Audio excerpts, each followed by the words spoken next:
Hello everyone, welcome to qualifying site. তো দেখো, আগের দিন আমরা দেখেছিলাম যে গভর্নমেন্ট অফ ইন্ডিয়া অ্যাক্ট 1858 কি ফিচার ছিল বা কিছু।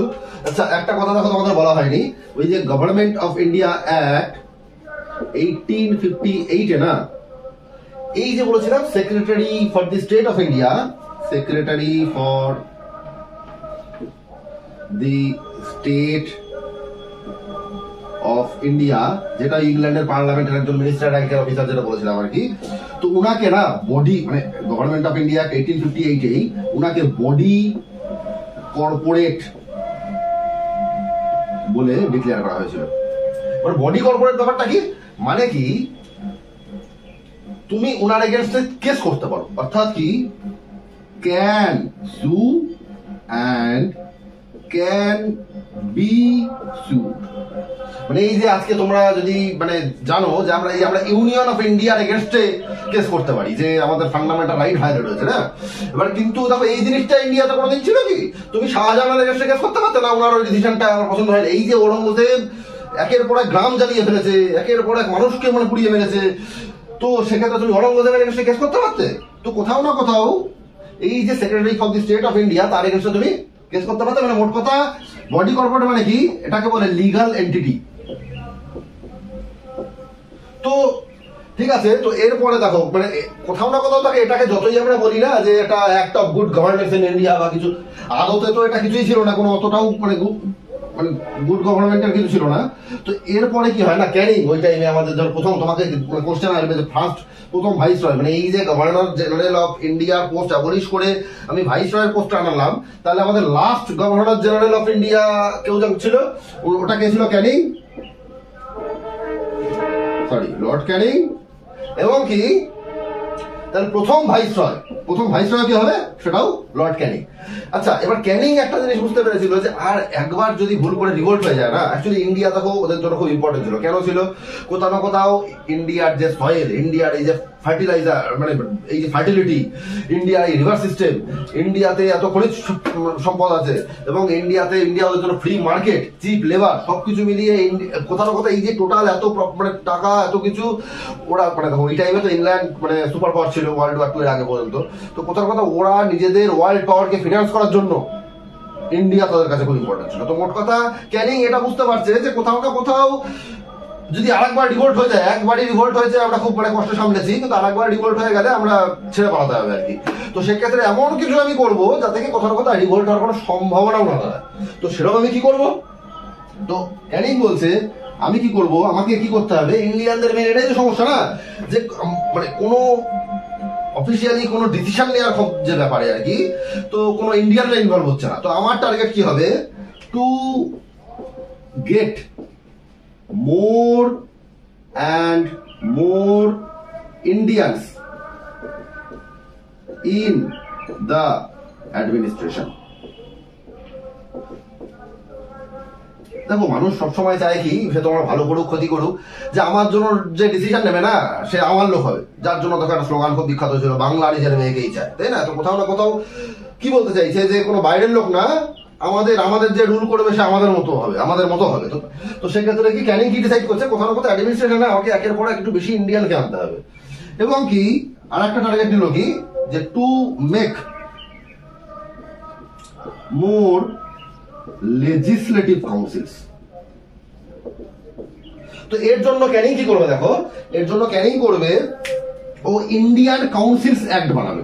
ক্যানিং কি হয়েছে, ক্যানিং প্রথম ভাইসরয়, যে কি দেখছে যে এরকম ভাবে আর কোনোদিন যাতে রিভোল্ট না হয়, আমাকে কি করতে হবে, ইন্ডিয়ানদের ইনভলভ করতে হবে। তো ইন্ডিয়ানদের ইনভলভ করার জন্য আমি কি করব, আমি ইন্ডিয়ান কাউন্সিলস অ্যাক্ট বানাবো। এবং এই মানে ইন্ডিয়ান কাউন্সিল অ্যাক্ট মানে কটা আছে, তিনটে আছে। এক হচ্ছে 1861, Indian council's act 1861, Indian council's act 1892, Indian council's act 1909, হ্যাঁ, যেটাকে তোমরা মডেল লিমিটেড রিফর্মও বলো। আচ্ছা, তো এই তিনটে অ্যাক্টের পিছনেই একটা করে পলিটিক্যাল ব্যাকগ্রাউন্ড আছে। কি আছে? এই তিনটে অ্যাক্ট হওয়ার পেছনেই একটা করে পলিটিক্যাল ব্যাকগ্রাউন্ড আছে। আমি যদি আবার রিপিট করি, কি বললাম, কতগুলো ইন্ডিয়ান কাউন্সিলস অ্যাক্ট ছিল, বলছি Indian council's act 1861, Indian council's act 1892, Indian council's act 1909। এর পেছনে পলিটিক্যাল ব্যাকগ্রাউন্ড কি?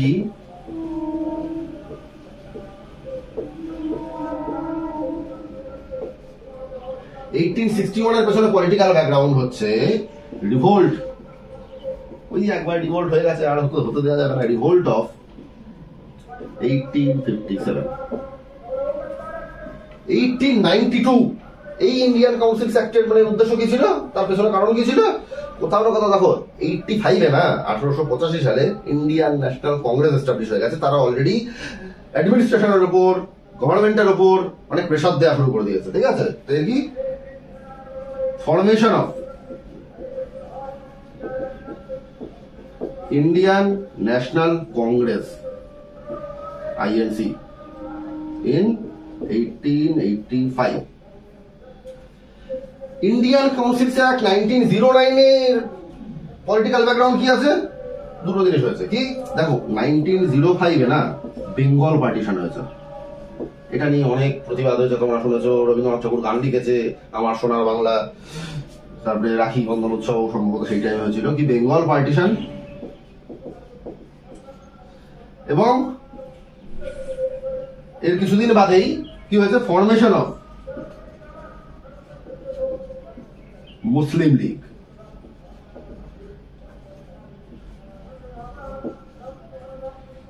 ওকে, তো ইন্ডিয়ান কাউন্সিল অ্যাক্ট এবার 1861, 1892, 1909 এতে কি হয়েছিল যে একের পর এক কোথাও না কোথাও মানে ইন্ডিয়ানসরা ইনভলভ হচ্ছে। এবং কি কি হয়েছে? লেজিসলেটিভ কাউন্সিলে আস্তে আস্তে ইন্ডিয়ানদের ইনভলভমেন্ট বাড়তে থাকবে, ইন্ডিয়ানদের সংখ্যা বাড়তে থাকবে, এবং এই এক একটা অ্যাক্ট আমরা আলাদা করে পড়বো।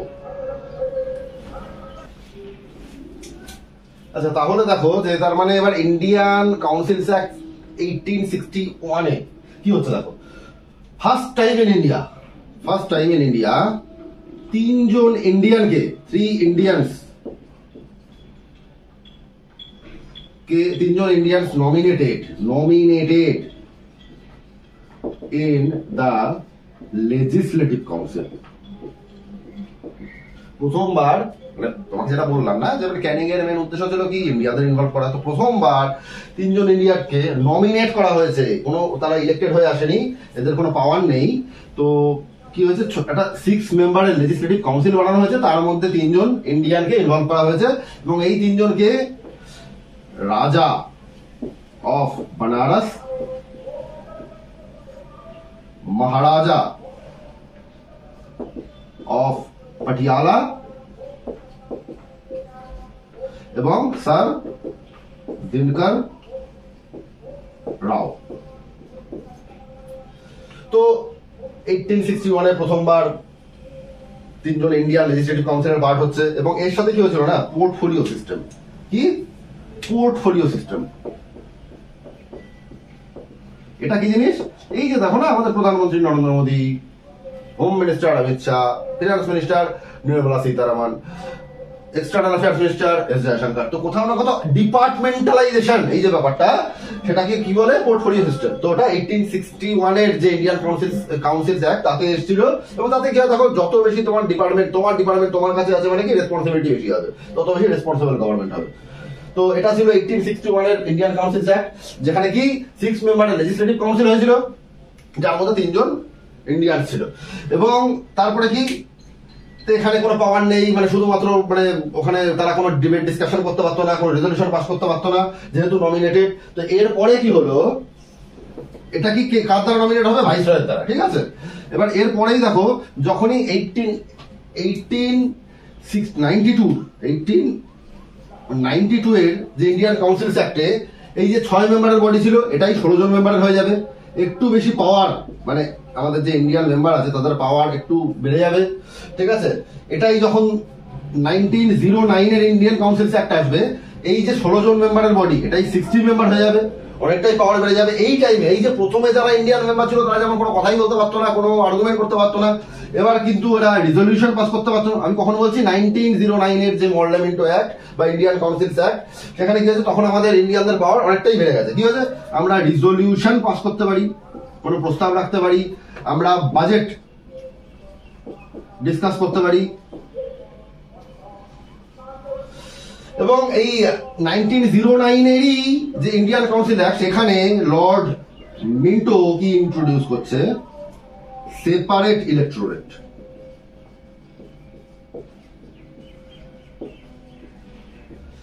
For Muslims. মানে সব ঠিকঠাক হচ্ছিল, এর মধ্যে কি হলো, মুসলিমদের জন্য সেপারেট ইলেকটোরেট দিয়ে দিল। তো কোথাও না কোথাও ইংলিশটা খুব স্মার্ট ছিল না, সরি। তারা একটা জিনিস বুঝতো যে কোথাও না কোথাও এই যে ইন্ডিয়াতে যদি হিন্দু মুসলিম বা সব ধর্ম একসাথে থাকে, তো আমাদের রুল করা অনেক বেশি ডিফিকাল্ট। তো ওদের মধ্যে আমি ডিভাইড করে দিই, তাই না? তো সেইভাবেই আমরা ধরো কি করেছে, মুসলিমদের জন্য সেপারেট ইলেকটোরেট দিয়ে দিয়েছে। তো এই জিনিসটা কি তোমরা হিস্ট্রিতে পড়ে নেবে, সেপারেট ইলেকটোরেট ব্যাপারটা কি।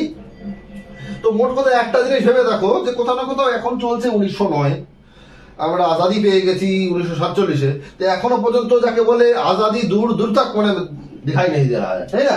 তো কোথাও না কোথাও তার মানে এমন কি হলো এরপরে যে আমরা তারপরে কয়েক বছরের মধ্যেই আমরা স্বাধীন হয়ে গেলাম। তো সেটা আমরা পরের ভিডিওতে ডিসকাস করবো। তো এখনো পর্যন্ত কি দাঁড়াচ্ছে আমরা দেখলাম, যদি আমি একবার রিভিউ করে নিই, রিক্যাপ করে নিই, যে তিনখানা ইন্ডিয়ান কাউন্সিলস অ্যাক্ট হয়েছে, 1861, 1892, 1909, এবং তিনটেরই একটা করে পলিটিক্যাল ব্যাকগ্রাউন্ড ছিল। এবং কি এর উদ্দেশ্য কি ছিল, to get more and more Indians involved in the legislative council. তো ইন্ডিয়ান কাউন্সিলস অ্যাক্ট 1861 থেকে কি হয়েছে, তখন মাত্র 3 জন মেম্বার ইন্ডিয়ান ছিল। তারপরে কি 92 থেকে 16 জন মেম্বারের একটা লেজিসলেটিভ কাউন্সিল হয়েছে, এবং 1909-এ গিয়ে সেটাই 60 জনের একটা বডি দাঁড়িয়েছে লেজিসলেটিভ কাউন্সিলে, ঠিক আছে? কিন্তু তার সাথে আমাদের সাথে সমস্যা কি চলে এসেছে, মুসলিমদের জন্য সেপারেট ইলেকটোরেট দিয়ে দেওয়া হয়েছে, রাইট? তো বাকি পার্ট ইন্ডিয়ান ফ্রিডম স্ট্রাগল, তার ফাইনালি আমরা কি করে আজাদি পেলাম, কি করে আমরা নিজের একটা রিপাবলিক ডেমোক্রেটিক একটা কান্ট্রি দাঁড়ালাম, আমরা পরের ভিডিওতে ডিসকাস করব। তো ভিডিও যদি ভালো লাগে লাইক করো, শেয়ার করো, ধন্যবাদ।